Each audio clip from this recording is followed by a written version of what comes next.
Olá! A partir de agora, a TCM passa a exibir para você o Nota 10, o programa que vai te auxiliar a tirar a nota máxima no Exame Nacional do Ensino Médio, o Enem, o famoso Enem que nos abre portas para ingressar no ensino superior.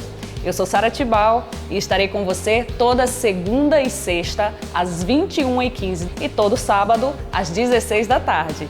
Então, anota esse compromisso na sua agenda, porque se você quer estar com seu nome na lista dos aprovados do Enem, é preciso estudar. E nada melhor do que estudar no conforto de casa, com os melhores professores da cidade de Mossoró, sem pagar nada por isso. E essa oportunidade quem te dá é a TCM. E eu estarei aqui com você sendo a sua companheira de estudos. Então vamos começar? Vem comigo! Na minha época, pelo menos, muita gente fazia assim.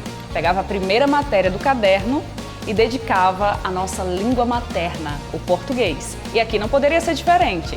Então a nossa primeira aula de hoje vai ser de língua portuguesa com a professora Thelma Nunes. Vamos fazer jus ao nome Nota 10, porque o futuro nos espera. Seja bem-vindo e boa aula! Olá, pessoal! Estamos iniciando os nossos encontros sobre língua portuguesa direcionada para a prova do Enem, a prova de linguagem. Em nossos encontros, nós vamos discutir sobre a gramática de contexto, sobre situações comunicativas, sobre as figuras e as funções da linguagem dentro da perspectiva funcional. Então, estejam conectados e espero que ao longo dessas aulas nós possamos tirar as dúvidas e articular os saberes referentes à nossa linguagem. Na primeira aula de hoje, nós vamos discutir sobre situação comunicativa, certo? Num primeiro instante, é preciso conceituar a noção de texto e de contexto. Só lembrando que a prova do Enem é uma prova contextualizada e os elementos e os componentes gramaticais, eles são diluídos dentro do processo de interpretação e de leitura proficiente dos diferentes enunciados, gêneros e tipologias textuais que fazem parte das amostras textuais, dos elementos que são tratados dentro das questões do INEP. Então vamos lá, vamos partir da conceituação básica. O que seria um texto?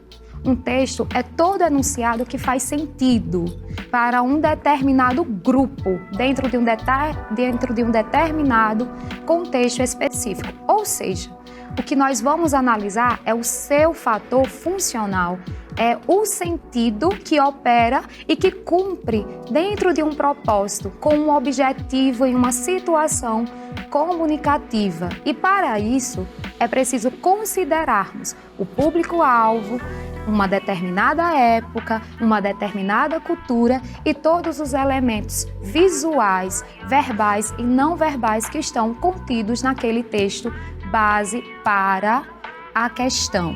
Então vamos ficar atento e vamos aplicar essa definição de texto no contexto que vai ser solicitado dentro da prova. Então vamos lá, uma dica básica. Contexto. O que seria contexto? Quando nós falamos sobre contextos enunciativos, nós estamos discutindo sobre as circunstâncias em que se produz a mensagem que se deseja emitir. Então, para isso, eu preciso considerar, dentro da perspectiva textual, o lugar, o tempo, a cultura, a sociedade e, sobretudo, aquele que fala e aquele que recebe a mensagem pretendida, que nós chamamos de emissor, que também pode ser chamado de locutor, e aquele que recebe do outro lado, que seria o nosso receptor, também chamado de interlocutor. Lembremos a premissa básica. O texto não é um amontoado de palavras, não são palavras avulsas. O texto, ele tem que conter um sentido. E é nesse sentido, a partir da premissa do seu objetivo, do seu lugar e do seu tempo textual, é que nós vamos nos situar dentro da questão. Então, permitir a correta compreensão da linguagem é o que vai definir a contextualização dentro de um enunciado. Uma sequência enunciativa que é formada por componentes morfossintáticos. E é nesse contexto em que nós vamos destacar a gramática. A gramática do INEP não é uma gramática que vai aparecer de forma isolada. É uma gramática que colabora para o funcionamento do texto, para a construção do sentido do texto a qual está sendo solicitado. Então, dito essa mensagem inicial do que seria texto e do que seria contexto, lembremos que a gramática cobrada na prova do INEP é uma gramática de contexto, aquela que nós chamamos de gramática funcionalista, uma gramática funcional, em que nós vamos ter a estrutura, que é a forma, que vai servir um objetivo, que seria a função. Forma, função, estrutura e sentido, escrita lexical e semântica dentro de um contexto sociocomunicativo, certo? Vamos lá para a parte em que a comunicação ela vai se estabelecendo. Se eu tenho um texto e se esse texto ele vai cumprindo diferentes propósitos comunicativos, então eu vou ter que situar. Na prova do Enem, nós temos vários gêneros textuais, sobretudo aqueles que são voltados para as temáticas sociais, aqueles que têm de cunho sátiro, de cunho irônico, né? As tirinhas, as charges e até mesmo os HQs, as histórias em quadrinhos. O INEP, ele sempre vai introduzindo elementos de comunicação, elementos textuais que vão cumprir determinados propósitos. E isso não é só na prova de língua portuguesa, isso perpassa por todas as áreas do conhecimento. Então, quando eu falo de texto, eu não estou falando só de linguagem, não. Eu estou falando da prova de exatas, da prova de matemática, da prova de química, de física. Por isso que é necessário desenvolver a competência leitora proficiente. E para ser um leitor proficiente, é preciso entender o texto, contextualizá-lo, interpretá-lo e construir, né? Todas as informações que vão a partir dele, que não está só nele, mas que perpassa até pelo seu eixo cultural. Por isso que no slide, na tela, né, anterior, nós falamos sobre a importância da sociedade e da cultura, né? O texto, ele transpassa essa identidade cultural. E dentro dessa identidade cultural é o que nós vamos ter os elementos da comunicação que foi proposto pelo nosso querido Jacobson na teoria da comunicação. Por quê? Para que serve a linguagem? A linguagem ela serve para comunicar.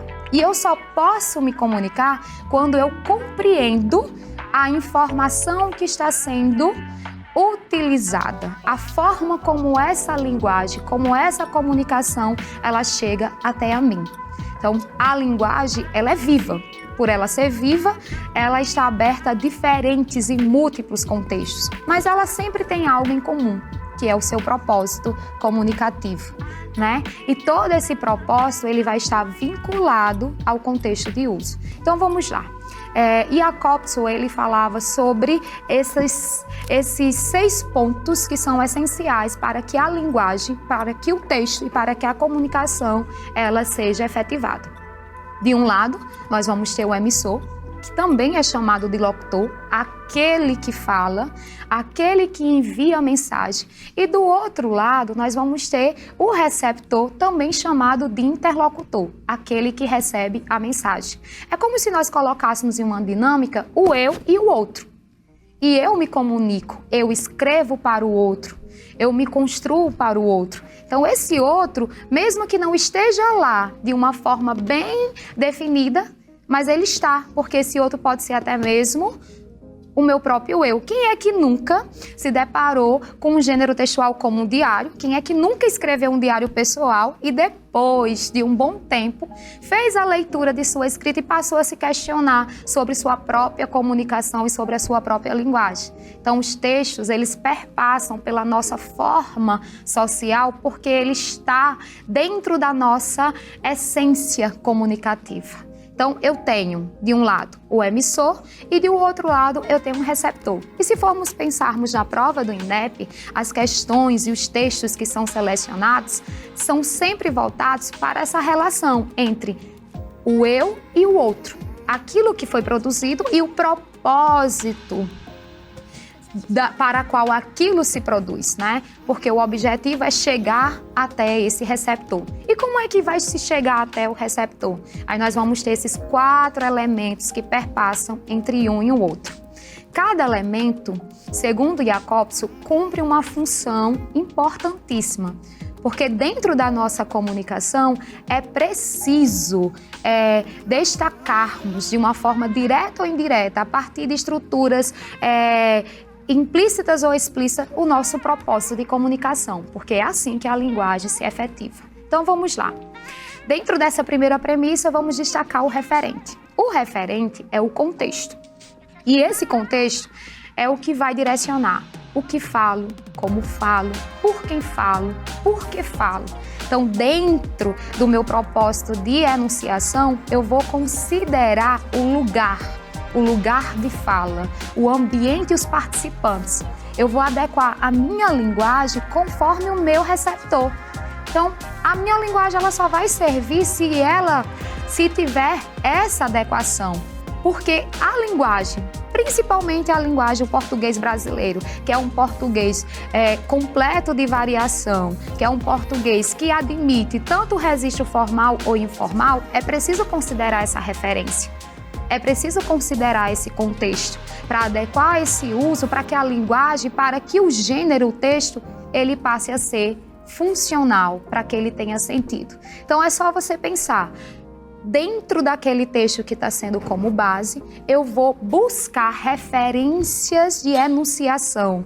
Se foi uma música, em que época ela foi produzida, em que contexto ela foi escrita, se foi uma reportagem, qual era a sociedade, o contexto social a que ela vincula-se. Se é uma notícia, essa notícia eu vou levar em consideração todas as referências à linguagem utilizada, a época em que ela foi divulgada, o jornal em que ela foi utilizada como fonte de divulgação. Então, o referente faz parte de um todo e é por isso que ele se aproxima daquela ideia lá inicial que nós discutimos sobre texto e contexto.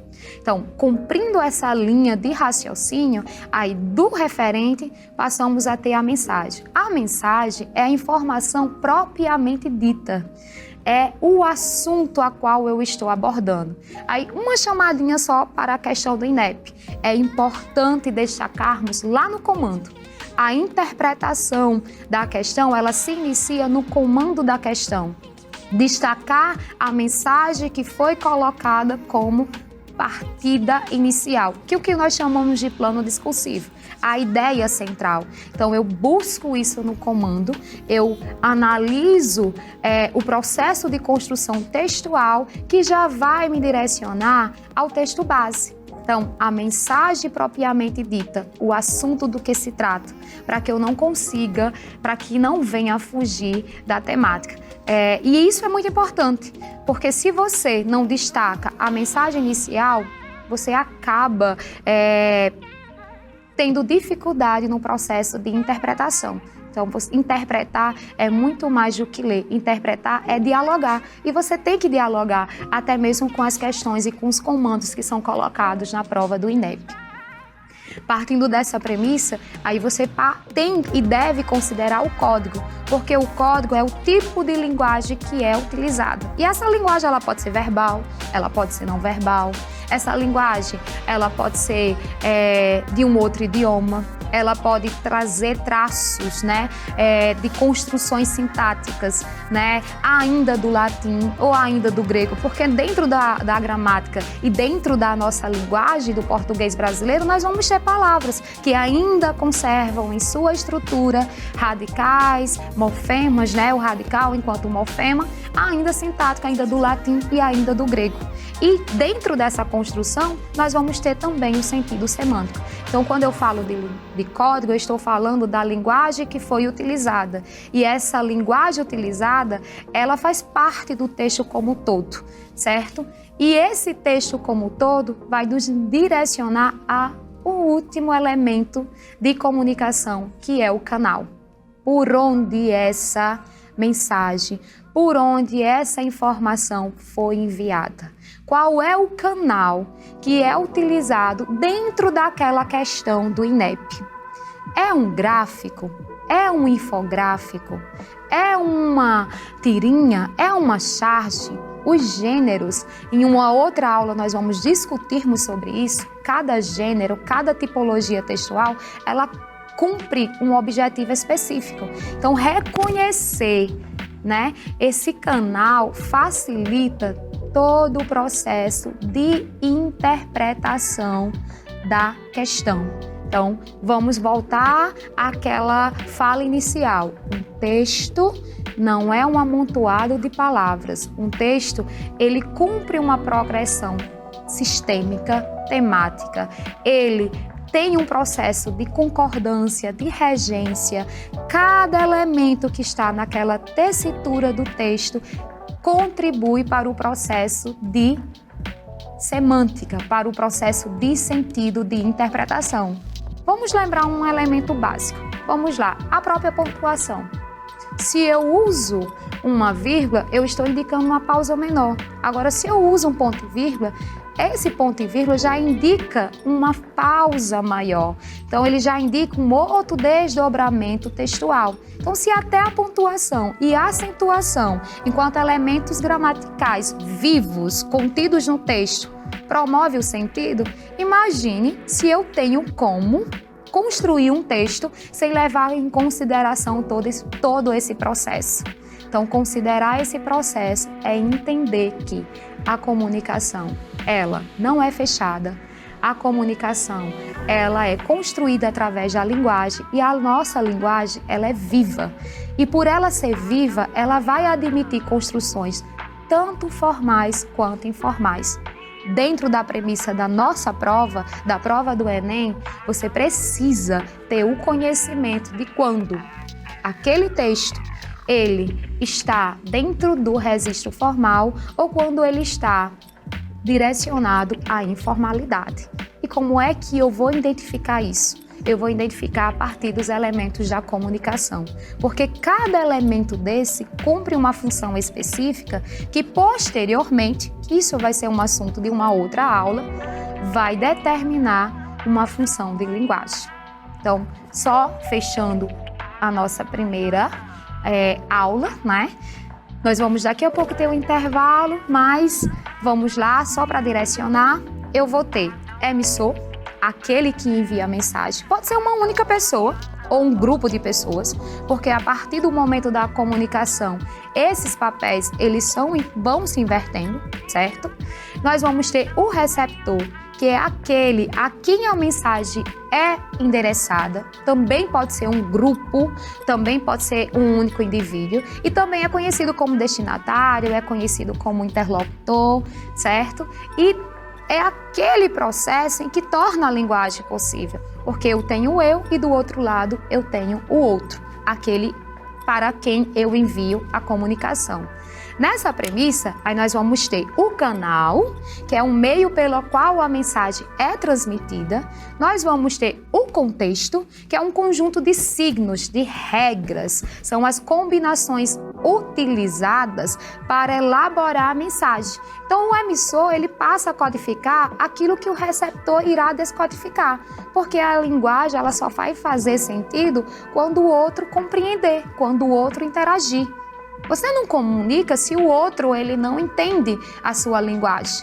Então, os textos eles são elaborados dentro desse contexto, que é o contexto, a situação a qual a mensagem se refere. Então, eu vou estar sempre considerando esse contexto. E esse contexto é o que nós chamamos do referente, das referências. Para as nossas escolhas de fala, para a produção do sentido, para a construção das palavras e até mesmo para a dinâmica entre coordenação, subordinação, concordância, verbal, nominal, regência nominal. Então, não é uma gramática que é para ser decorada, memorizada. É uma gramática que é para ser aplicada. E é por isso que as gramáticas de texto e de contexto são as mais indicadas hoje, para que o aluno e para que vocês possam compreender que eu uso esses elementos para construir a minha fala, a minha escrita e para promover o processo de comunicação. Certo? Então, aqui, para finalizar, nesse primeiro momento, nós vamos ter uma questão, né? Uma questão que foi utilizada no Enem 2006 e é uma questão que já direciona os elementos da comunicação voltado para as funções da linguagem. Eu entendo a premissa inicial do que seria a linguagem, do que seria o texto, e a partir dessa premissa eu vou construir e eu vou aplicar a função da linguagem, certo? E essa função da linguagem, ela é vista em uma outra perspectiva, uma perspectiva que nós vamos verificar em nossa próxima aula, em nosso próximo encontro. Então, para fechar, vejamos aqui o texto que vai explorar a função emotiva em que o receptor, né, aquele que escreve, ele expressa o contraste entre as marcas de variação de uso da linguagem. E quando eu olho para essa questão, o próprio comando da questão já indica a resposta. Porque enquanto língua portuguesa, e sobretudo no português brasileiro, nós só vamos ter dois registros. O registro formal e o registro informal. E esses registros, formal e informal, é o que vai admitir esse contraste. O contraste seria a oposição, a variação. Logo, se eu só tenho dois registros, então a resposta para essa questão perpassa pela situação formal e pela situação informal, que é justamente os usos e as ocorrências do português brasileiro. Então, dentro dessa premissa, eu já tenho a minha resposta. E a resposta, ela acaba sendo direcionada a partir da construção do sentido, da identificação da palavra-chave no comando da questão. E esse comando da questão, ele dialoga com o texto que foi utilizado, que é a linguagem na ponta da língua, tão fácil de falar e de entender, a linguagem na superfície estrelada de letras. Sabe lá o que ela quer dizer? Professor Carlos Góes, ele quem sabe e vai desmatando o Amazonas de minha ignorância. Então percebemos a marca daquele que escreveu, do receptor, a marca do eu que fala, e ao mesmo tempo que percebemos essa marca, identificamos também, olhe lá no finalzinho do texto, o português são dois, o outro e o mistério. Se o português são dois, então esse português, ele vai ter as figuras digramáticas, esquemáticas, ele vai fazer uso de contextos informais, ele vai adaptar-se a uma situação comunicativa. E nessa situação comunicativa, galerinha, nós só podemos ter uma situação formal e uma situação informal.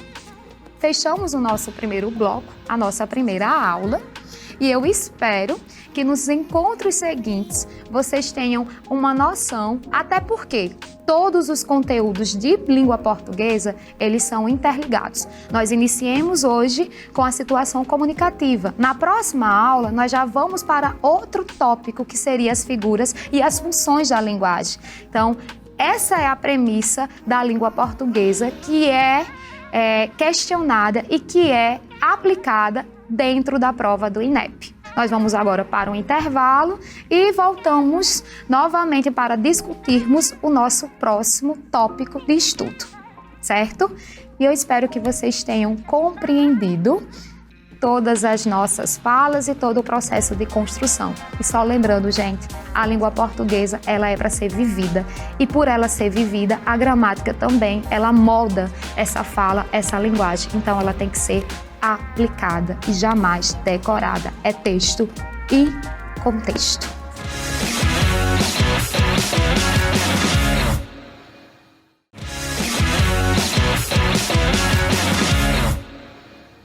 voltamos para o nosso segundo tópico, a nossa segunda aula, e dentro da premissa, né, da continuidade da aula anterior, que foi sobre a questão do texto e do contexto, nós vamos discutir sobre os gêneros e os tipos textuais. Então vamos lá. Vamos começar, como sempre, contextualizando e definindo. Quando eu falo de tipologias textuais, é preciso entender que há uma diferença entre gênero textual.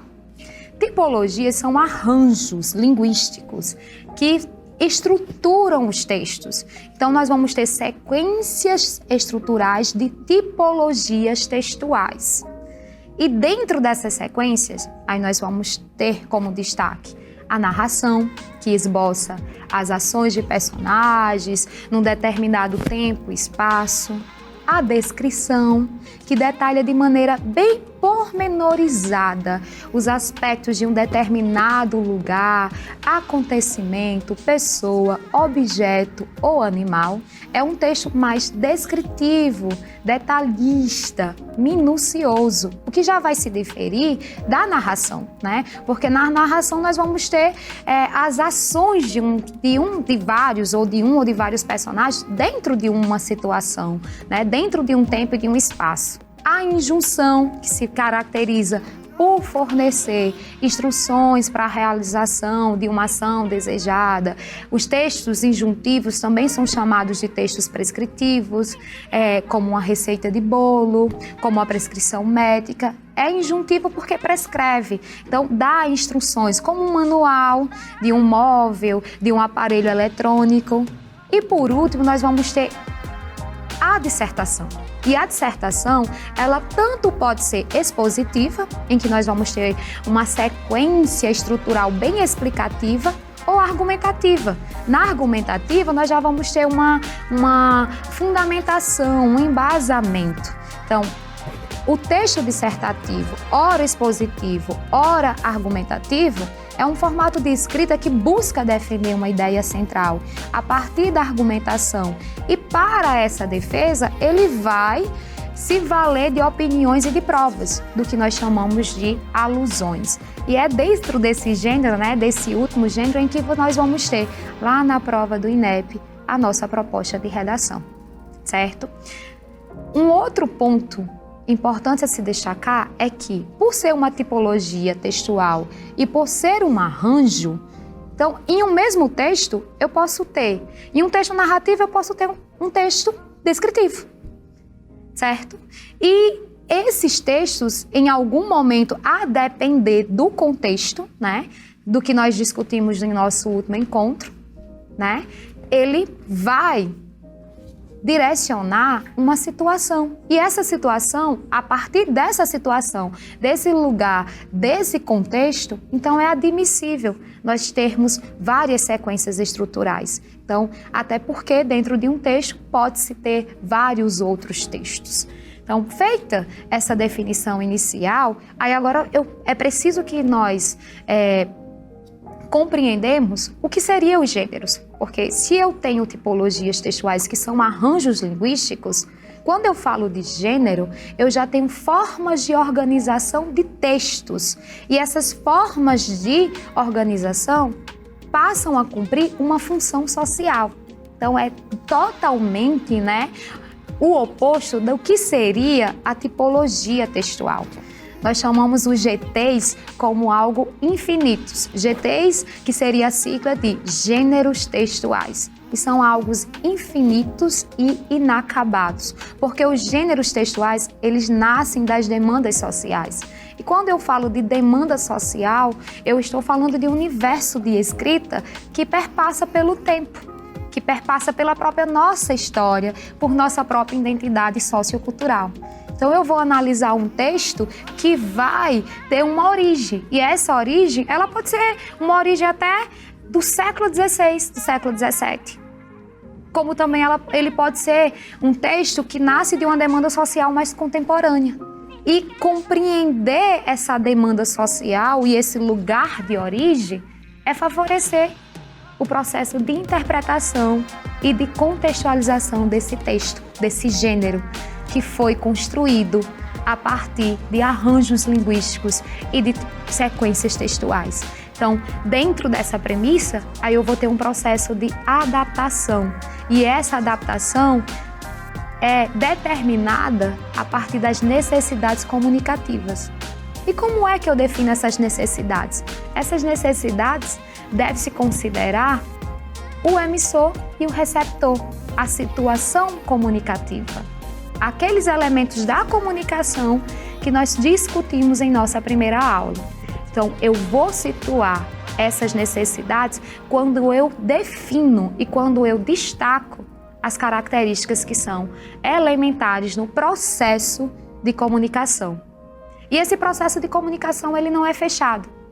O GT, como eu falo, né, o gênero textual ou os GTs, os gêneros textuais, eles podem ser híbridos. E quase sempre eles são híbridos, porque é a nossa facilidade dentro de um mesmo texto ou em uma mesma comunicação, nós intercalarmos outras situações de uso.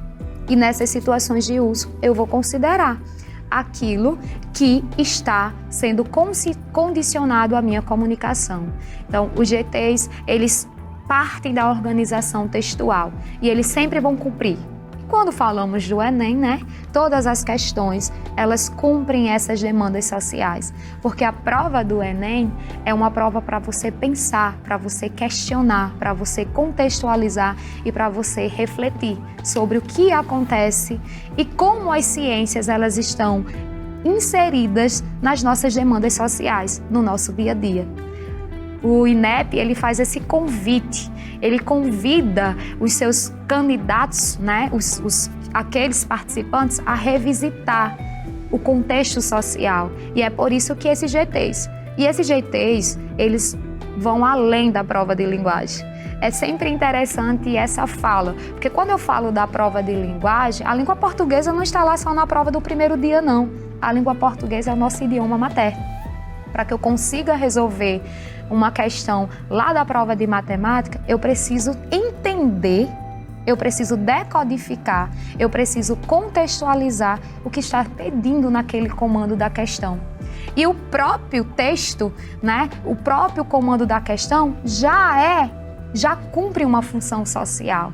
Então é por isso que é interessante sempre estar discutindo esse processo de leitura e de aquisição da linguagem, para que você possa não só responder as questões do primeiro dia, mas as questões do segundo dia também. E que isso independe da área e da ciência a qual você está sendo solicitado. Então vamos lá. Vamos só conceitualizar antes de seguirmos para a próxima tela. Eu tenho tipologias textuais, que são arranjos, e eu tenho gêneros textuais que organizam e cumprem essa função social. Quando eu identifico essa demanda comunicativa que vai partir da questão, do contexto e da situação, aí eu vou ter. Se você observar aí, de um lado, nessa imagem, eu vou ter a demanda comunicativa, que poderia ser ensinar a história do Brasil. E quando eu vou ensinar a história do Brasil, eu posso organizar em um gênero textual. E esse gênero textual, ele poderia ser um texto lá do século XVI. Ele poderia ser um texto informativo, ele poderia ser um texto expositivo, ele poderia ser até um texto normativo, em que a construção gramatical e os arranjos que foram utilizados é que favorece o entendimento dele.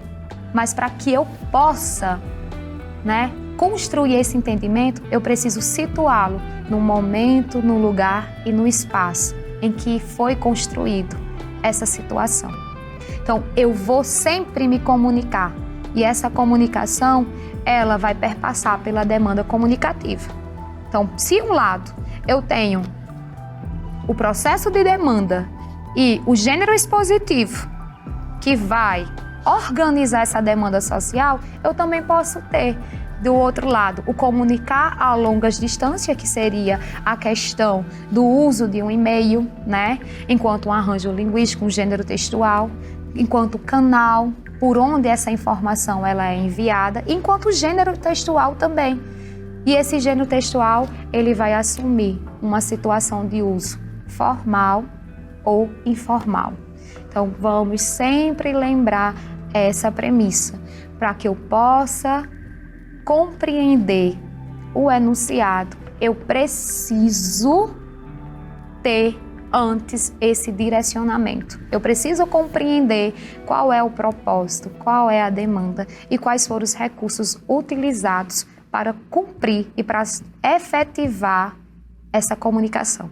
Vamos analisar uma questão do Enem que foi utilizada em 2021. Nós temos aqui um texto, que foi utilizado na prova de Ciências Humanas. Só como um exemplo de que eu estou utilizando a linguagem só na prova de língua portuguesa, do primeiro dia? Não. A linguagem ela passa por todas as provas. E é até uma competência ou competência básica para que eu construa até o meu texto dissertativo argumentativo. Então vamos lá. Nós vamos ter esse textozinho da questão 10 do Enem 2021, em que basicamente vai se tratar sobre uma temática social que é debatida, que é contextualizada na história, na geografia, na língua portuguesa, na literatura ou em tantas outras áreas do conhecimento. Então nós vamos ter só uma leiturazinha básica, só para situar do primeiro parágrafo. Centenas de filmes sobre o Holocausto já foram produzidos em diversos países do mundo, mas nenhum é tão intenso como o húngaro.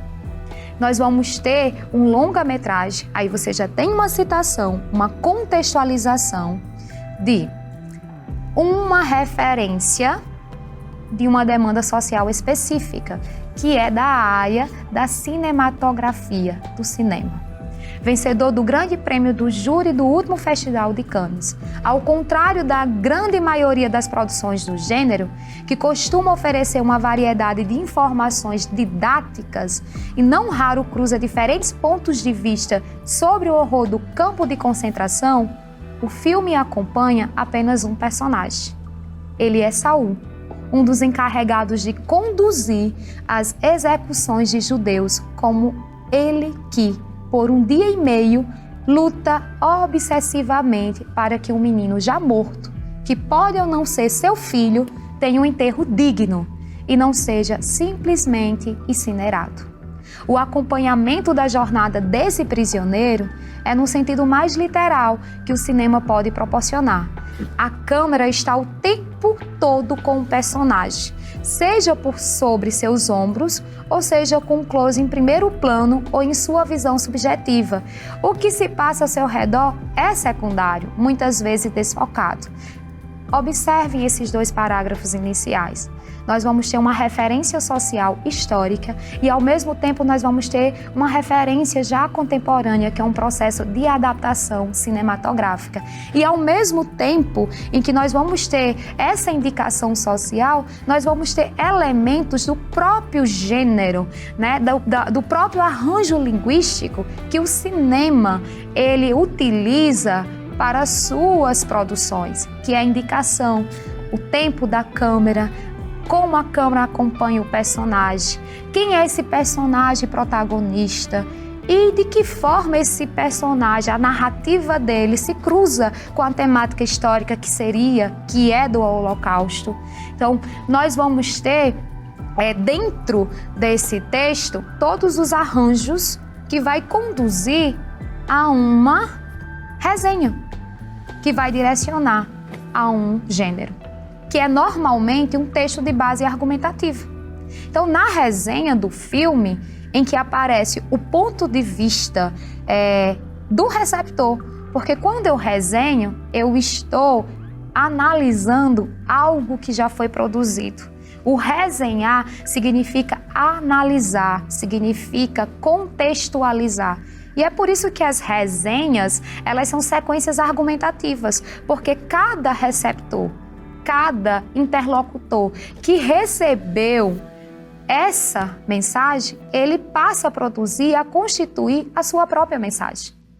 E essa mensagem é a partir do seu conhecimento de mundo, é a partir do seu processo de contextualização. Então, eu tenho que associar as características que são inerentes ao gênero resenha. e a resenha é um texto argumentativo, que é permitido ao seu escritor, quanto também ao seu leitor, as suas próprias inferências, as suas próprias referências e contextualizações. Então, na questão nós vamos ter, se a resenha é normalmente um texto de base argumentativa, então na resenha do filme que foi publicado na revista, no jornal Capital, o trecho de sequência argumentativa que se constitui como opinião implícita seria ou é do estreante em longa-metragem, vencedor do Grande Prêmio do Júri no último Festival de Cannes, seria a referência ao diretor, aquele que produziu o longa? Ele é Saul, um dos encarregados de conduzir as execuções de judeus? Seria sobre o próprio personagem protagonista, que ele destaca lá no segundo parágrafo? Ou a câmera está o tempo todo com o personagem, seja por sobre seus ombros ou seja com um close? Nessa opção, nós já observamos um aspecto que é inerente do interlocutor. O interlocutor que observa no longa a câmera que está a todo tempo seguindo o personagem sobre os seus ombros ou para dar um close, para dar um destaque. Já na opção D, nós vamos ter Saul percorre diferentes divisões à procura de um rabino que possa conduzir o enterro da criança. Aí nós já vamos ter uma descrição e uma narração. E por último, premiar uma abordagem tão ousada e radical, né, que não deixaria de ser um passo à frente dos votantes. Para responder essa questão, precisamos voltar ao texto. E quando voltamos ao texto, é necessário dialogar com ele. Dialogar com esse interlocutor, aquele que construiu a resenha, e ao mesmo tempo dialogar com aquele que a escreveu, né? Então, eu vou considerar também qual é o contexto social, quais referências que eu tenho da Carta Capital. Como é que isso vai interferir, já que é um gênero jornalístico e já que cumpre uma demanda social específica. Então, quando eu observo esses elementos, aí eu vou ter como a resolução dessa questão, porque o objetivo dessa resenha seria premiar uma abordagem tão ousada e tão radical. Porque quando você resenha, é quando você vai fazer um passo à frente, né, do processo de interpretação. E dentro da própria premissa textual, né, de quem a escreveu, nós vamos ter isso, né, que Saul não deixaria de ser um passo à frente dos votantes, que nós não deixaríamos de considerar todo o entorno. É um gênero híbrido. A resenha, por ser híbrida, então ela permite todos os recursos linguísticos. Você tem, em um determinado momento, a fala de quem, a presença forte de quem a escreveu, como também você vai ter as referências, as citações, o uso da terceira pessoa, que vai promover esse entendimento. E resenhar é uma abordagem tão ousada e tão radical que a própria opção, né, que é a resposta, ela já define, porque é uma opinião implícita do autor, que seria a premiação desse longa, né, que já foi dito lá no primeiro parágrafo, né, pela própria referência da premiação em uma das maiores categorias cinematográficas do mundo, que é o Festival de Cannes.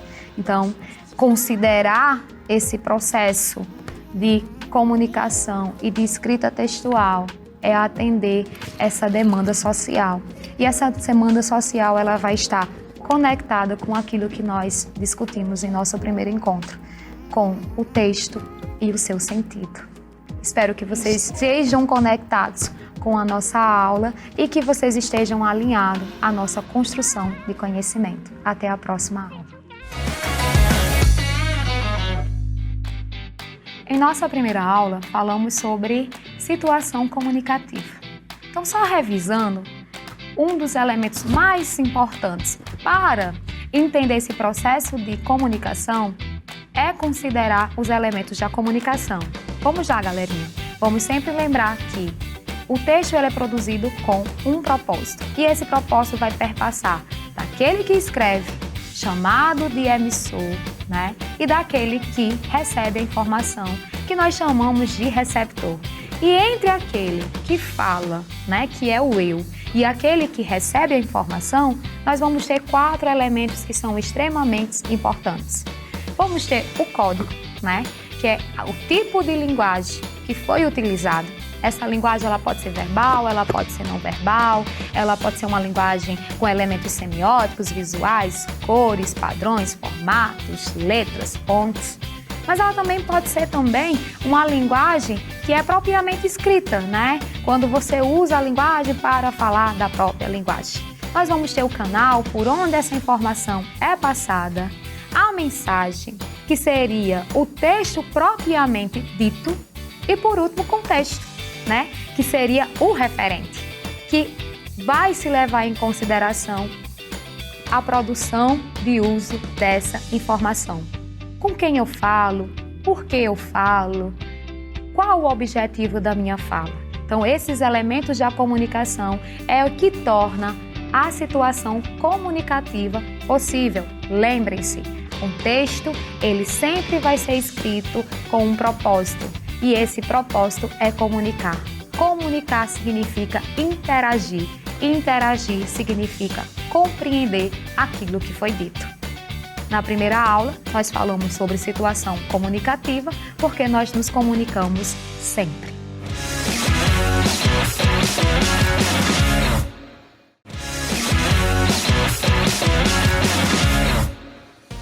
E aí, curtiu a aula? Anotou tudo que foi falado pela professora Thelma? Então, meu amor, vamos nos dedicar ao português, porque tem um grande peso no Enem. É por isso que muitos alunos ficam preocupados com isso.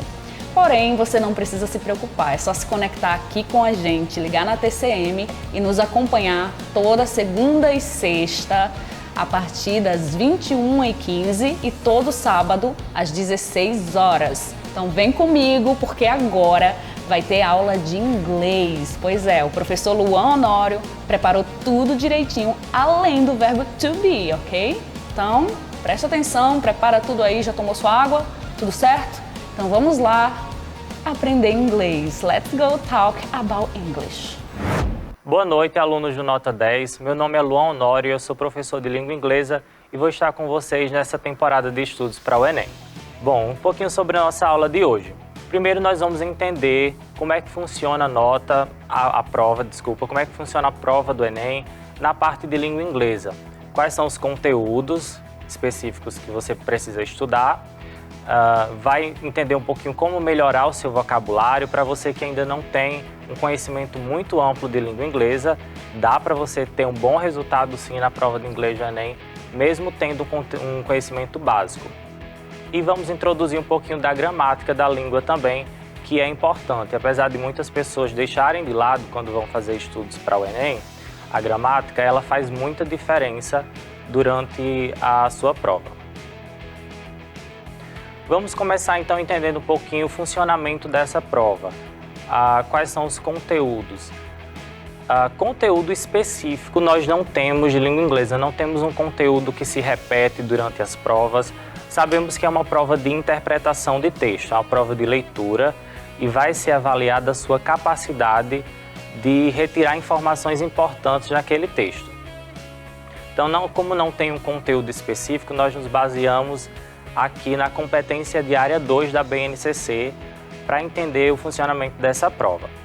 A competência diz que fala da necessidade de conhecer e usar a língua estrangeira moderna, e aí vai englobar também a prova de espanhol, dependendo da sua escolha, como instrumento de acesso a informações e a outras culturas e grupos sociais. E isso é uma coisa que vem se repetindo, essa diversidade de textos de diversas culturas. Nós temos exemplos de Honduras, de Índia, entre outras. E aí nós temos as seguintes habilidades. Habilidade número 5, que é de associar vocábulos e expressões, onde fala do vocabulário que nós vamos estudar hoje, na hora de fazer a leitura de um texto. E aqui nós vemos a importância de ter um vocabulário muito diversificado. Quanto mais conteúdo, quanto mais temas você dominar, mais chances tem de você chegar lá no Enem e ter algo que você consiga interpretar com facilidade. A habilidade número 6 fala de usar os conhecimentos da língua e dos seus mecanismos como forma de ampliar a possibilidade de acesso à informação, tecnologia e cultura. E aqui também nós vemos a importância de se conhecer bem os gêneros textuais, tanto na hora de agilizar a sua interpretação, mas também na hora de ter uma padronização na forma da leitura. A habilidade 7 fala sobre relacionar o texto em língua estrangeira, estruturas linguísticas e a função e uso social. E aí vai entrar a parte de gramática. Como eu falei, muita gente deixa de lado o estudo da gramática pela prova não ter um conteúdo e não cobrar claramente a gramática. Mas nós vamos ver durante a interpretação de algumas questões que a gramática está sim presente ali, ela está sendo cobrada, mas não de forma direta. Ela está presente na forma de uso social, na função social da língua. Porque toda a estrutura da língua, toda a estrutura do texto, ela vai estar baseada na gramática. É a gramática que vai dizer o tempo verbal, por exemplo, que vai predominar quando a ação aconteceu ou se vai acontecer ainda. É através da gramática que nós veremos as conexões entre as informações no texto para que elas não fiquem soltas. Então, a estrutura gramatical ela vai fazer muita diferença na hora de interpretar. E a habilidade 8, ela fala de reconhecer a importância da produção cultural e diversidade cultural e linguística. Como eu falei, temos vários exemplos de questões que abordam esse tema, a diversidade cultural e linguística. Temos uma questão de uma poeta indiana, por exemplo, que fala exatamente desse assunto. Então, essas são as principais características das questões de inglês no Enem. Então, é com base nessas características que nós vamos ver nossa aula de hoje. Vamos começar ampliando o nosso vocabulário. É muito importante para fazer uma boa interpretação do texto que você conheça muitas palavras em língua inglesa. Porém, a língua inglesa não é algo do nosso dia a dia, é uma língua estrangeira que nós vemos na escola. Claro, vemos também nas produções culturais, filme, música, mas diretamente no nosso dia a dia, quando saímos para fazer compra ou algo assim, nós não temos essa língua presente. Então, é natural que o nosso vocabulário ele seja um pouco reduzido, principalmente de pessoas que só estudam inglês na escola, não fizeram um curso extra. Mas eu vou mostrar para vocês hoje uma forma de ampliar o seu vocabulário através de sufixos e prefixos. E aí você vai perceber que tem muitas palavras que você sabe e que podem se transformar em outras palavras. Ou seja, você vai começar essa aula conhecendo um número X de palavras e pode duplicar esse número só com essas dicas. Os sufixos e os prefixos, eles são partículas que são adicionadas. Os prefixos no início da palavra, do radical da palavra, e os sufixos vêm ao final. E eles têm o poder de modificar a classe gramatical, eles podem trazer um sentido totalmente diferente para aquela palavra, eles podem agregar um sentido novo. E a prova do Enem em língua inglesa é basicamente sobre sentido.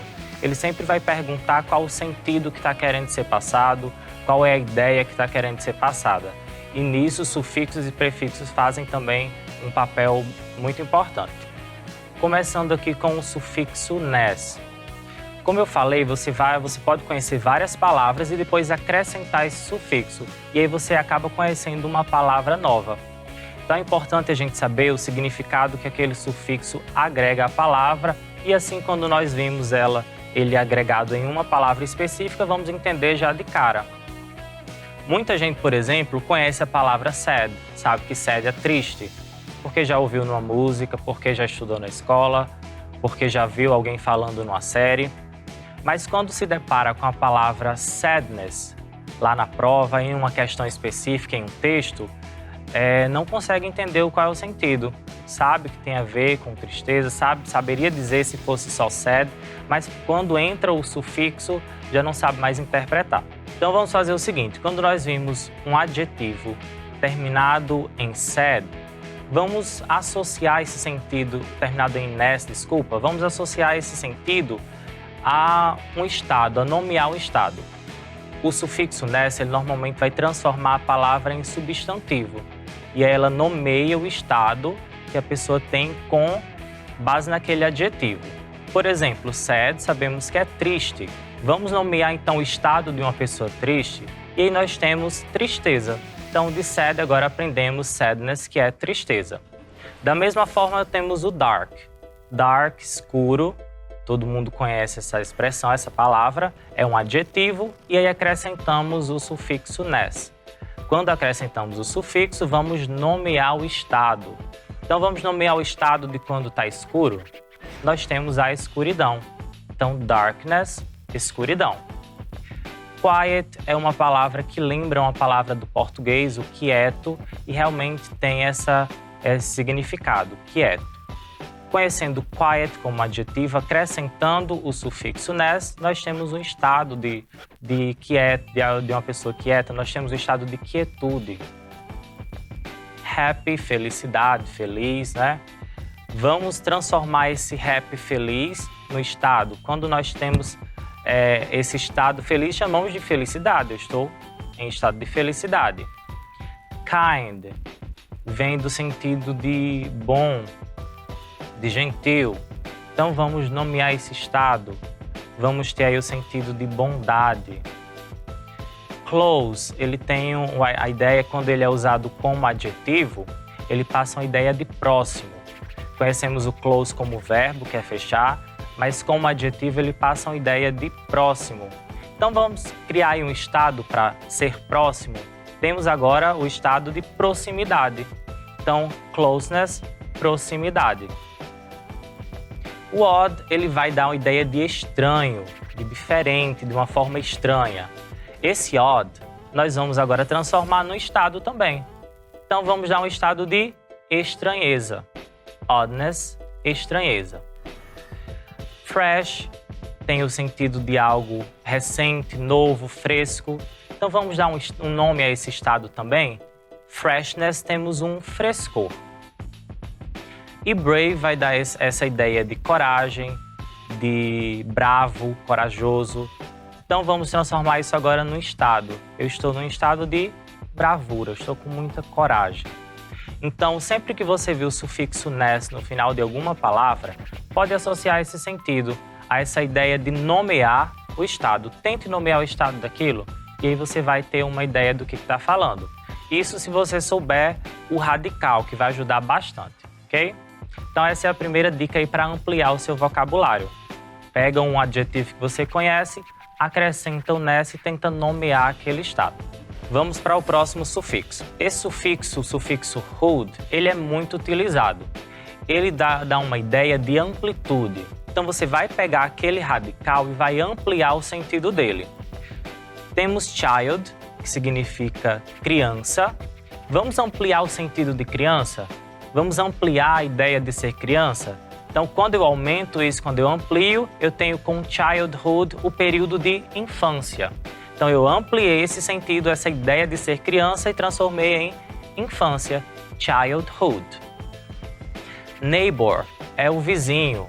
Neighbor também é uma palavra bem conhecida, tem filme com esse título. Mas quando as pessoas veem neighborhood, elas acabam não entendendo muito bem por causa do sufixo, por ficar uma palavra mais extensa e fica com dificuldade de entender. Então, vamos associar o neighbor com hood a uma ideia mais ampla. Se eu tenho neighbor como vizinho, vamos ampliar essa ideia de vizinho também, aumentar esse sentido. Então, quando eu amplio um vizinho, outro vizinho, eu tenho agora uma vizinhança. Então, esse é o sentido de neighborhood. Brother, irmão, uma palavra que todo mundo conhece, mesmo quem tem apenas um conhecimento básico de inglês, sabe o que significa brother. Mas quando se depara com brotherhood, na música de John Lennon, por exemplo, que é o exemplo que eu estou mostrando aí para vocês, acaba não entendendo o que ele quer dizer. Então, vamos ampliar também esse sentido de brother. Vamos tentar expandir essa ideia. Quando eu tenho um lugar onde todo mundo se trata como irmãos, como brothers, eu tenho uma irmandade. Então, brotherhood vai passar essa ideia de irmandade. Na música, o John Lennon fala Imagine no possessions. I wonder if you can. No need for greed or hunger. A brotherhood of men. Então, ele está querendo que você está te convidando a imaginar um mundo e sem posse, sem preocupação em ter. E aí ele fala, I wonder if you can. Esse wonder dá uma ideia de eu me pergunto, eu imagino se você consegue. E aí ele termina dizendo a Brotherhood of Men, né? Um lugar, uma irmandade de homens, um lugar onde todo mundo se trata como irmãos. Então ele pegou o sentido de brother e ampliou para várias pessoas uma irmandade. Nós conhecemos a palavra like, o joinha, mas temos também o likely, terminado em Y, que vai dar o sentido de provável. Vamos ampliar então esse sentido de provável, já que temos o likelihood. Vamos tentar estender. Quando eu tenho algo muito provável, eu tenho uma probabilidade. Então esse é o sentido de likelihood. Então quando você vir ao final de uma palavra que você já conhece, o sufixo hood, associe a uma extensão maior. Tente ampliar o sentido, a ideia que aquela palavra passava originalmente, e aí você vai ter o sentido que está sendo passado. O sufixo li, o ly, ele é muito utilizado para transformar palavras em adjetivos ou advérbios. Vai depender da situação do propósito comunicado. Essas palavras que temos aí na tela são advérbios, elas foram transformadas em advérbios através do sufixo ly. Uma tradução facilitada do ly é você traduzir como o mente do português, que é comum em alguns advérbios de modo na nossa língua. Então você pode traduzir algumas palavras que terminam em ly, colocando o final mente. Nós temos careful, que dá uma ideia de cuidado, de ter cuidado, e aí acrescentamos o ly. Vamos tentar traduzir com mente. Então temos algo feito cuidadosamente, e aí nós temos um advérbio de modo, indicando como algo foi feito com cuidado. Slow, bastante conhecido, dá uma ideia de pouca velocidade, dá uma ideia de lento, e aí quando acrescentamos o ly, transformamos em um advérbio de modo. Eu vou dizer como foi feito de forma lenta, foi feito lentamente. Exactly, exato, exatamente. Nós temos aí o occasionally, que ele, apesar de terminar com uma característica de advérbio de modo, ele é na verdade um advérbio de frequência, que dá a ideia de algo feito ocasionalmente. Então é uma frequência ocasional. Occasionally. Serious, sério, bastante conhecida também essa expressão. Vamos tentar transformar isso numa forma de fazer algo. Eu faço algo seriamente. E aí vai aplicar isso para todas as outras palavras. Furiously, furiosamente. Openly, quando você fala algo openly, você está falando abertamente sobre aquele assunto. E essa é uma palavra aí que ajuda bastante, porque todo mundo conhece o open. E aí eu transformo nesse advérbio, abertamente, e aí fica mais fácil de entender. Então, a princípio, se você conhecia a palavra open, mas não imaginava ela com esse ly no final, é só associar essa ideia de mente, de modo de indicar como a ação foi realizada. Se eu tenho algo perfect, ou eu faço de maneira perfeita, eu faço perfeitamente, perfectly. Near, algo próximo, e aí eu vou ter nearly, aproximadamente. Então, quando tiver no final aí de uma palavra o ly, você pode associar, e aí eu adianto que não é uma regra geral, é claro que vai se ter algumas exceções, mas de certo modo você pode associar o sentido de mente no português. Pode traduzir essas palavras como mente, usa o radical que você já conhece, que vai dar ótimo aí para entender. O próximo sufixo é o sufixo en. Esse sufixo ele tem uma característica muito interessante, que é uma característica de transformar adjetivos em verbos. Então é bem fácil de associar. Sempre que você vê ele sendo utilizado, pega o adjetivo que está ali no radical e tenta transformar ele numa ação, tenta transformar ele num verbo.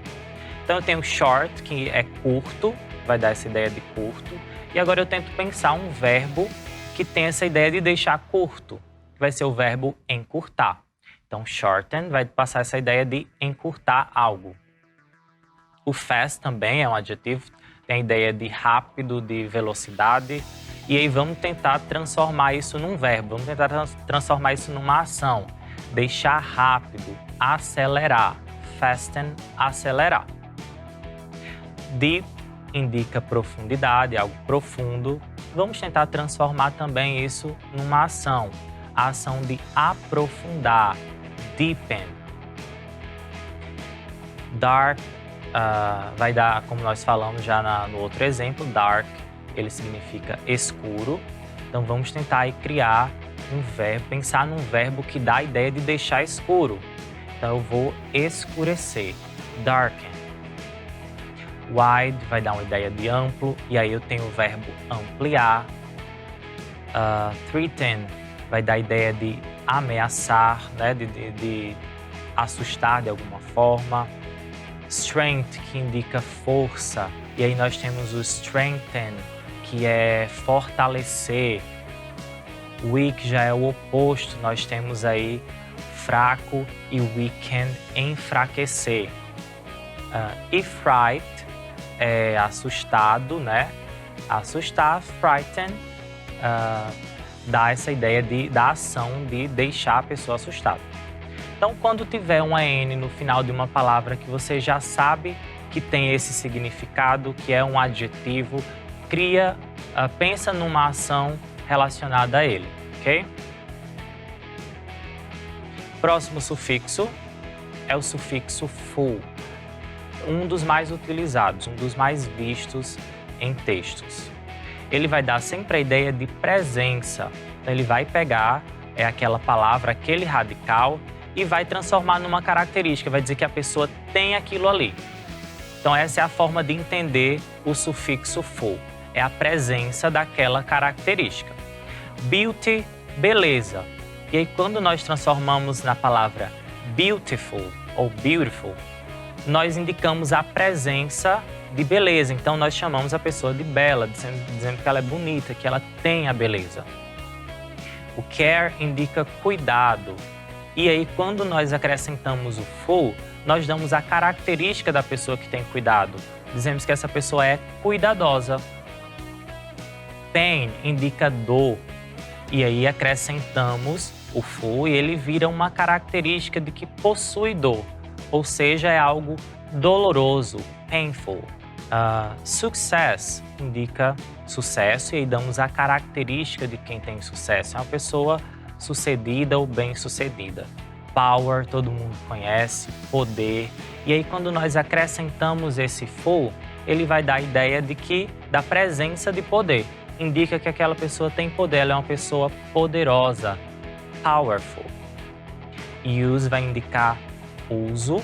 E aí, quando nós acrescentamos o sufixo full, ele vai dar a ideia de algo que tem muito uso, de algo muito útil, useful. Thought indica pensamento, pensado. E aí, quando nós acrescentamos o full, nós passamos essa presença de pensamento, ou seja, é uma pessoa pensativa, thoughtful. E o sufixo less, ele vai indicar o contrário do full, ele vai indicar a ausência. Então, sempre que você vir uma palavra terminada em less, associa a falta daquilo que foi dito no radical. Home, por exemplo, é casa e todo mundo conhece essa palavra. Homeless indica a falta de casa, sem casa. Care indica cuidado. Careful era a característica da pessoa com cuidado, cuidadosa. E o careless indica justamente o oposto à ausência de cuidado, descuidada. Da mesma forma com love, que indica a falta de amor. Breathless, a falta de fôlego, e assim vamos associando as outras palavras. O useful, que nós vimos como algo útil, agora useless indica a falta de utilidade, ou seja, é algo inútil.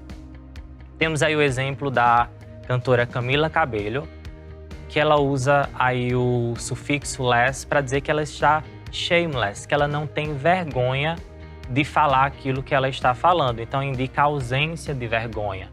O less vai trazer esse sentido, a falta daquilo que está mencionado no radical. Então, quando vocês virem o less no final de uma palavra, é porque está indicando a ausência daquilo, ok?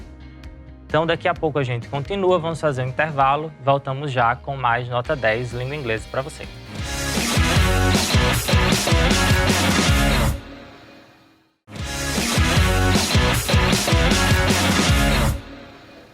Voltamos, pessoal. E nós paramos aqui falando sobre o sufixo less, que ele dá a ideia de ausência, da falta daquilo que foi mencionado no radical. Vamos ver agora como o sufixo less e como outros sufixos podem ser úteis sim na prova do Enem. Eu trouxe aqui um exemplo bem interessante do uso desse sufixo e que ele fazia totalmente parte da compreensão do texto. Ele era essencial para se compreender e para conseguir ter um bom resultado naquela questão. Então nós temos aí um texto que foi da ABC News, que traz uma notícia. É sobre o projeto Lava May. E aí nós temos o título Lava May Creating Showers on Wheels for the Homeless. E esse exemplo aí, homeless, foi o que eu mostrei anteriormente a vocês. Então vamos ver aqui algumas palavras-chave importantes para interpretar essa questão. De cara temos o homeless, que tem aí a presença dele tanto no título como no corpo, e ele se repete no corpo do texto. Sempre que você vir palavra repetida no corpo do texto, dê uma atenção para ela, porque ela vai ser importante na maioria das vezes para a sua compreensão. A palavra repetida, ela carrega muito o sentido que o texto quer passar. Se ela está repetida ali, é porque tem algum motivo, tem alguma razão para eles estarem usando mais de uma vez. Então, ela faz parte do sentido principal. E uma coisa importante de se lembrar é que as questões do Enem, normalmente elas analisam o sentido principal, a ideia principal. Raramente se tem uma questão tentando identificar ideias específicas ou alguma coisa específica no texto. Eles sempre querem saber, no geral, o que o texto quer dizer.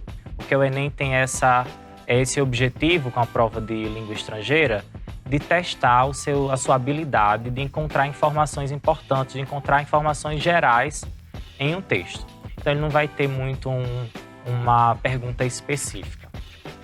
E aí temos o homeless repetido, e quando vamos para o enunciado da questão, vemos que sim, que ele fazia parte da interpretação, porque o enunciado quer que você relacione os vocábulos shower, que é banho, bus, que é ônibus, e homeless, que vimos que indica a falta de casa, ou seja, uma pessoa que não tem casa, uma pessoa em situação de rua. E aí quer saber a que esses termos se referem. Então nós temos aí a letra A, empregar moradores de rua em lava-jatos para ônibus, criar acesso a banhos gratuitos para moradores de rua, comissionar sem teto para dirigir ônibus na cidade, exigir das autoridades que os ônibus tenham banheiros, abrigar 2.000 moradores de rua em ônibus que foram adaptados. Então nós já vimos ali as palavras em destaque, que era o shower e o bus e o homeless. Vamos procurar agora uma alternativa que passe essa ideia. Então nós temos aí a letra B, que é criar acesso a banhos, shower, para moradores de rua, que é o homeless. E aí essa parte do bus é mais uma contextualização que nós temos lá no corpo do texto. Então esse aí é um exemplo de como o sufixo pode ser bastante útil na sua interpretação. Era totalmente necessário saber o significado da palavra homeless, e se você não sabia ainda o significado, mas conhecia o sufixo, conhecia o sentido dele de indicar ausência, era só associar com a palavra casa e a falta de casa. Então esse é um exemplo claro, um exemplo prático de como o sufixo pode ajudar na prova do Enem. E vamos ver agora um prefixo que também é bastante repetido aí em textos. O sufixo ele vem no final da palavra, já o prefixo ele vem antes. O over é uma palavra muito conhecida e pode confundir bastante quando ele vem como prefixo, porque ele sozinho ele dá a ideia de encerrado, de acabar. Porém, quando o over vem no início de uma palavra, ele vai passar a ideia de excesso, de algo a mais, de uma quantidade excessiva de algo. Então você vai juntar ele com o sentido da palavra na frente, que é o radical, e vai tentar imaginar algo excessivo. Por exemplo, o overreact. O react é uma palavra que lembra bastante a palavra em português, que é reagir. E aí você vai imaginar agora uma reação excessiva, essa expressão overreact é muito usada para dizer que a pessoa está exagerando, que ela está tendo uma ação excessiva, um retorno excessivo a algo. O think já é conhecido como pensar. Pensar, achar. Quando alguém overthink, vamos pensar no excesso aí de ideias. Então, essa pessoa está pensando demais. É muito usada a expressão do not overthink, não pense demais. Temos aí o overeat. Eat é o verbo comer, acredito que todo mundo conhece, um verbo muito bom. E temos o over no início. Então, se eat é comer e over indica excesso quando vem no início da palavra, overeat, comer demais, comer em excesso. Temos heat, que indica calor, algo quente, acalorado. Overheat vai dar a ideia de algo muito quente, vai dar a ideia de superaquecer, ou aquecer, esquentar em excesso. Temos o pay, que é pagamento, pagar. Temos o paid, que é o passado, pago. E temos o overpaid, é quando alguém recebe demais, recebe dinheiro a mais, é pago em excesso. E para quem entende aí de moda, esse termo já não é mais novidade, que é o oversized. Temos o size, que dá a ideia de tamanho, e vamos associar essa ideia de excesso. Então, quando eu tenho uma roupa oversized, é porque o tamanho está exagerado, está em excesso. Então, é uma roupa que está muito grande, oversized. Bastante comum para quem conhece aí de moda. E temos um exemplo aí na tela de um infográfico da Organização Mundial da Saúde. E aí é importante sempre a gente ter um conhecimento muito bom do funcionamento dos gêneros textuais, porque vai ajudar, vai auxiliar e vai dar mais agilidade na hora de ler aquele texto. Só trazendo um exemplo extra aqui, é uma receita. Quando nós vamos ler uma receita, se nós já conhecemos a estrutura dela, se eu quero apenas buscar um ingrediente específico, eu não vou ler a receita inteira, eu não vou ler todo o modo de preparo. Eu vou buscar na parte de ingredientes. Então, essa é a importância de se conhecer os gêneros textuais.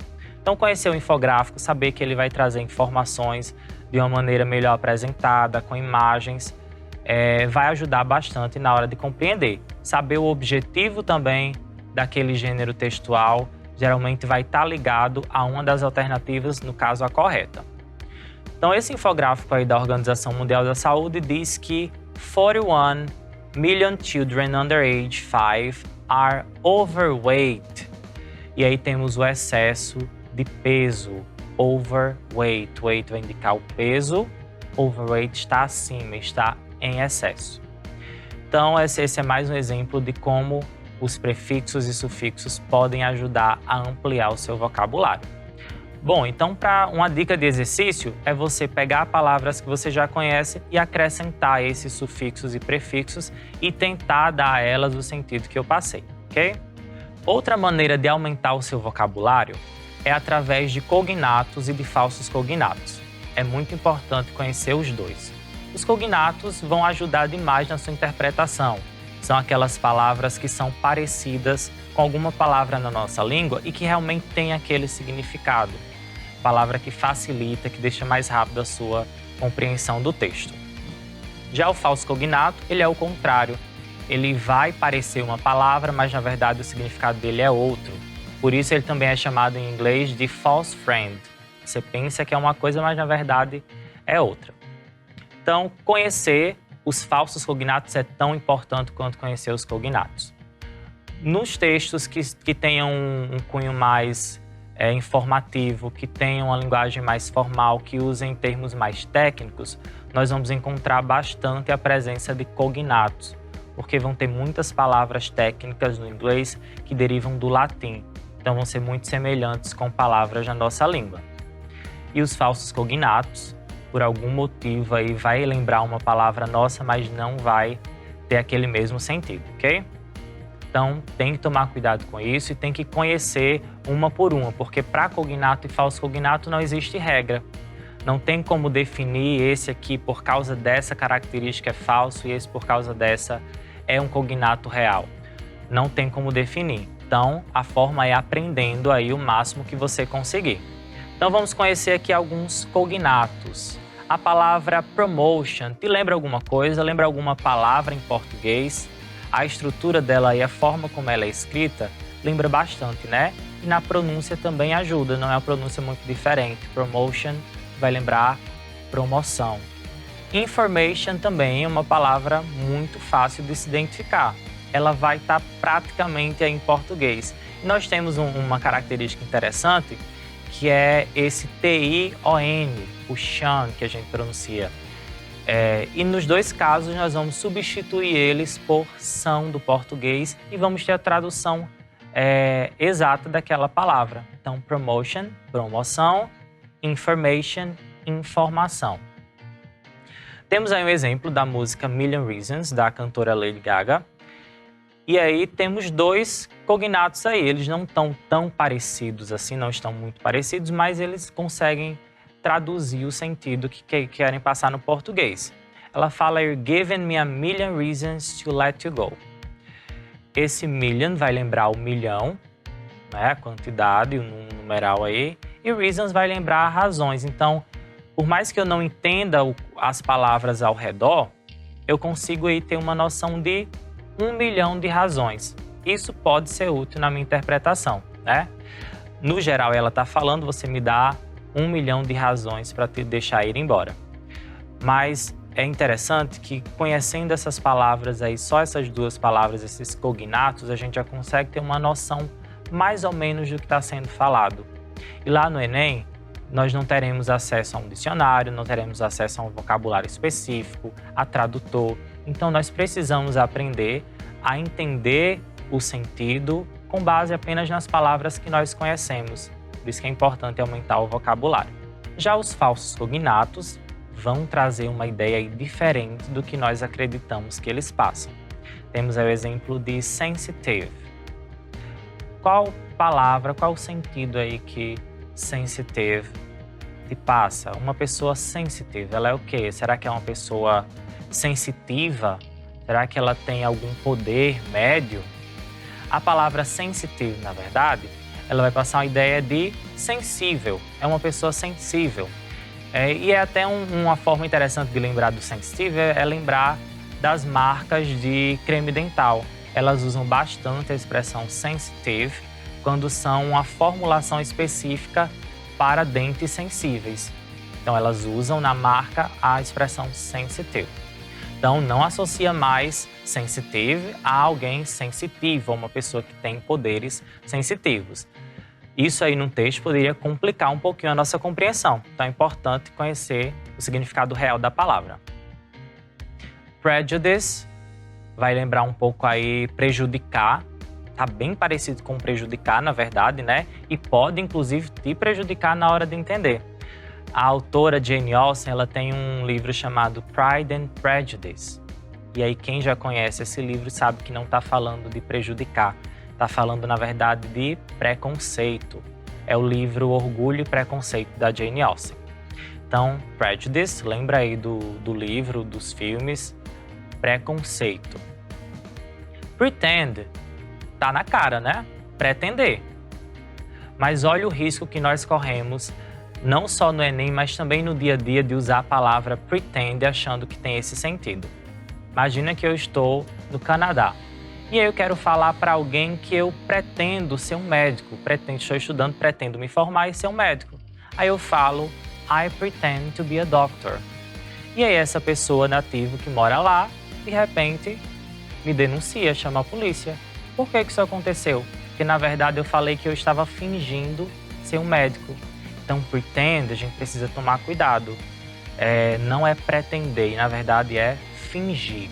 Actually, lembra algo atual, atualmente, né? E aí eu falei para vocês que o LY, em muitos casos, vão indicar um advérbio de modo, ou então palavras terminadas em mente, atualmente. Então já tem aí muita dica que ele significa atualmente.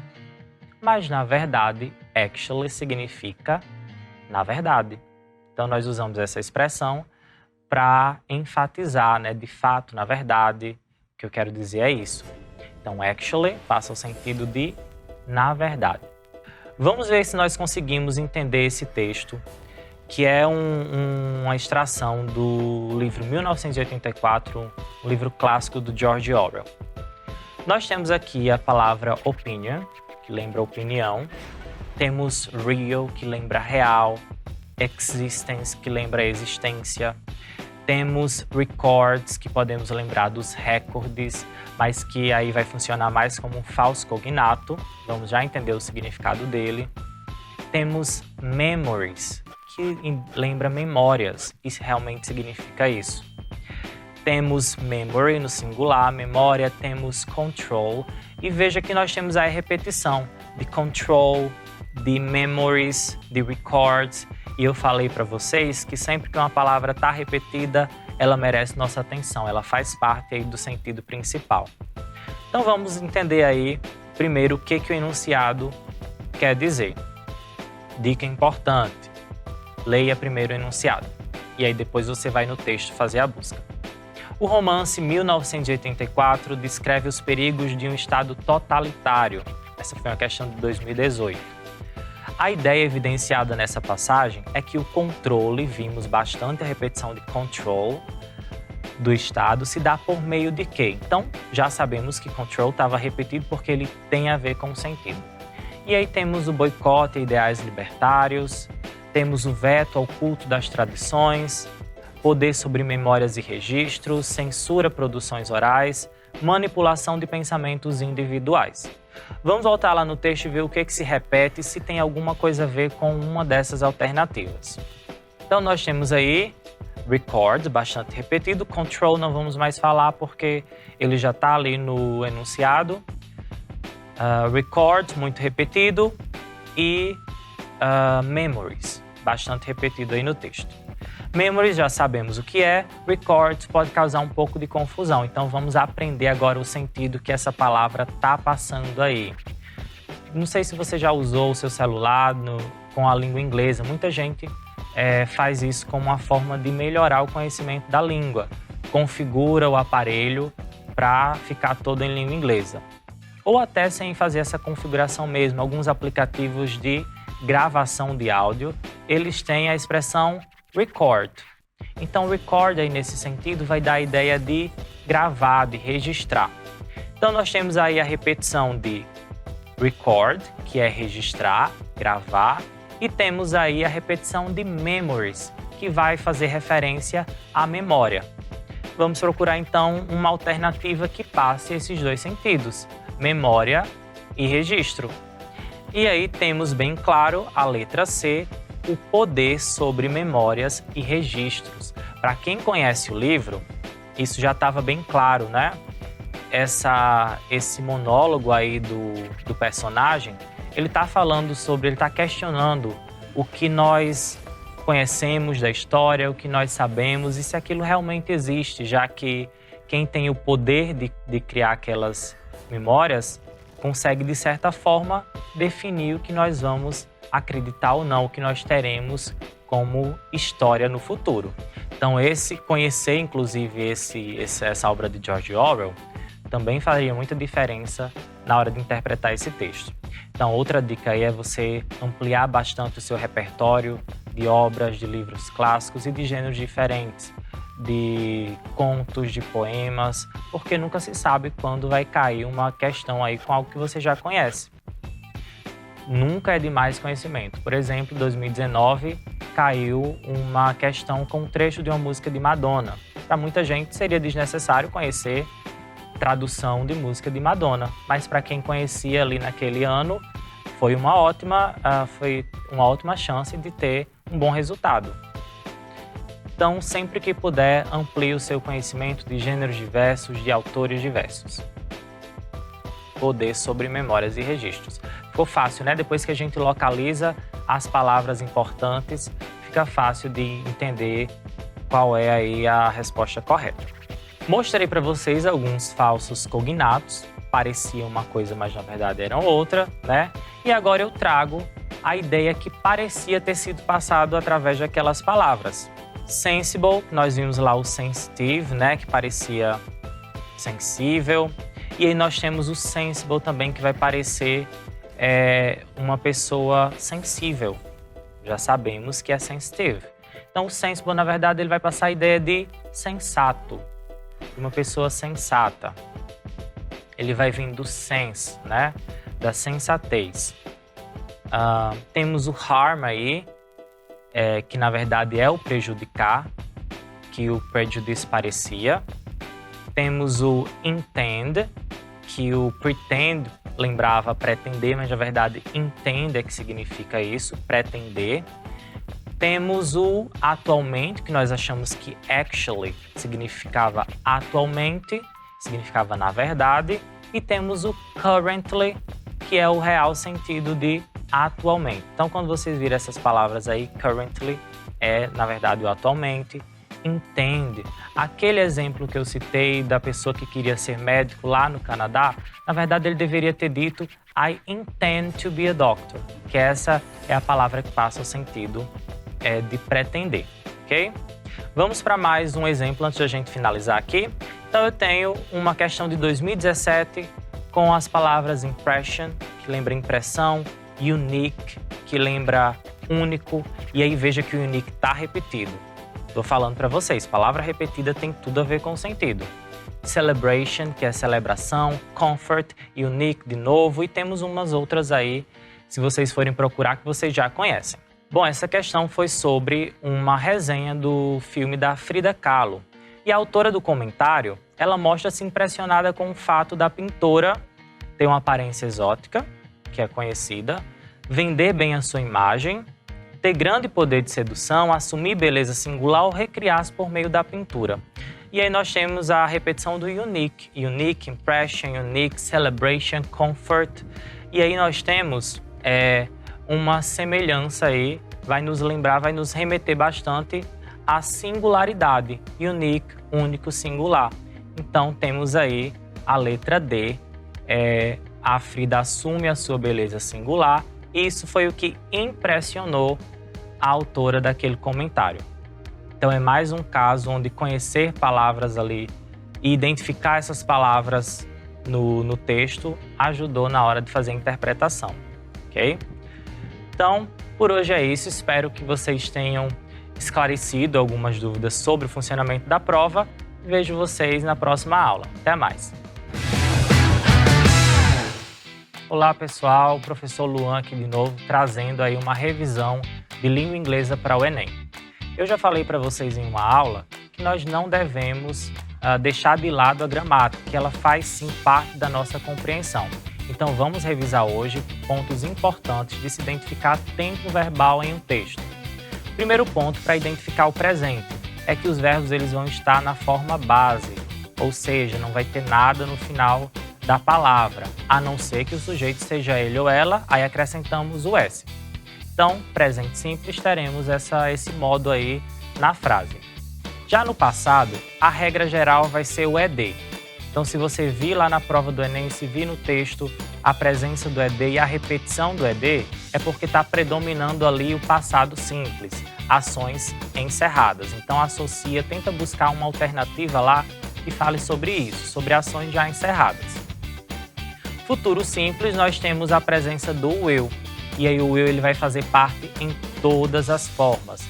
Afirmativa, negativa, ele vai estar abreviado, e interrogativa ele vem no início da frase. E falando em formas, vamos relembrar também as formas negativa e interrogativa no presente e no passado. Para o presente, nós temos a presença do auxiliar do ou das. Do quando o sujeito for os demais e das quando for ele ou ela. Então esse é o indicativo que a frase está no presente. Se ela vem no início, é pergunta. Se ela vem junto com not, é negativa. Já para o passado simples, nós temos didn't, e aí ele vale para todo mundo. Independente se é eu, você, ele ou ela, é didn't. E se for uma pergunta, vem o did no início. Então tá com dificuldade de entender o texto, de saber se a ação está em presente, passado ou futuro, é só lembrar dessas dicas. Até mais, boa sorte na prova. Oh my God, we're done! Pois é, finalizamos a nossa aula, mas sexta-feira a gente tem esse encontro marcado aqui novamente, ok? 21h15. Lembrando que o nosso próximo encontro nós teremos aula de espanhol e história, então fique ligado, 9h15 da noite. Tchau, tchau!